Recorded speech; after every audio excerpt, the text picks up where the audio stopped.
All right, let's get to it. I am going to show you guys Cursor AI and how anybody can learn how to develop and create software very easily. It's actually pretty incredible. At least it can get you going on your coding journey, and it can speed up the process of how you build software. So step one, go to Cursor. And this is the official website right here, the AI code editor. And you just download it, get it going, and I have it going. So let's, this is what it looks like. It looks just like VS Code.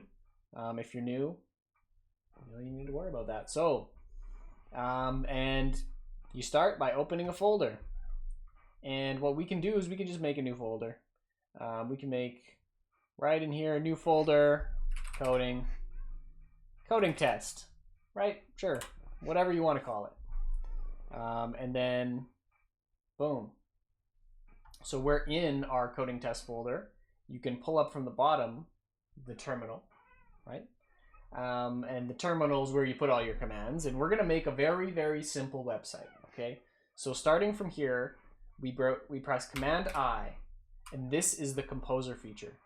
And this Composer feature right here, this little guy, has models down here, so you can use GPT-4o, which is OpenAI, ChatGPT kind of deal, or you can use Claude Sonnet 3.5 Sonnet.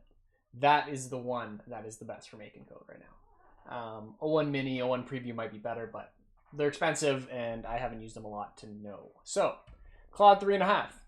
Let's go. Create me a website, a simple website about coding using Cursor Composer. All right, so we're going to use Cursor Composer to create a website about Cursor Composer. All right, this is Cursor Composer squared.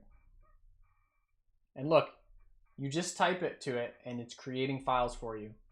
Look at that. If you click into it, you can see it's making all this code, and boom, it's right there, right? Incredible. So now it created us some code. So we can actually click on it, right click, go to open with live server. And boom, here's our little website that we created, right? Why use Cursor Composer? Okay, now make it more functional with 3 pages that each describe a different feature and how to use it. So we're just talking to it. Just keep talking to it. And looks like it's going to modify the file it already made. And it looks like it's making another file. Okay. So now we have 2 files. And it goes on, and it's telling you all about it. It made a couple different files. Okay. So now if I go to open with live server again, you know, here's the home page, coding with Cursor, and then we got an AI completion page, which looks a little different. It didn't really carry the same style over, and the code suggestions, right? Okay, great. Okay, great. Say, okay, great, but the style isn't carrying over, and I want a more sci-fi look across the website. So let's try to make it look cooler and a little more together. So now it's updating the index.html file, and it's creating a CSS file, which is for the style element of everything. So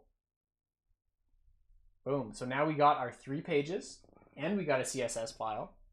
And then what you do is you click accept, and then it applies it and saves it essentially.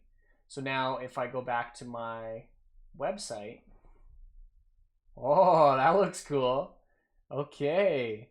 We got home, we got AI completions, we got code suggestions. Unbelievable. And we did this in like 5 minutes with just talking to it.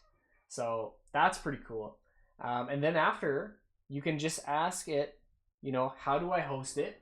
Use Vercel, whatever. Maybe I'll make a separate video about that, and you can get it going. But now you can just talk to your website. You can just talk to the AI and build stuff, whatever you want. You ever wanted a website, you can do it. So here we go. Let's get it.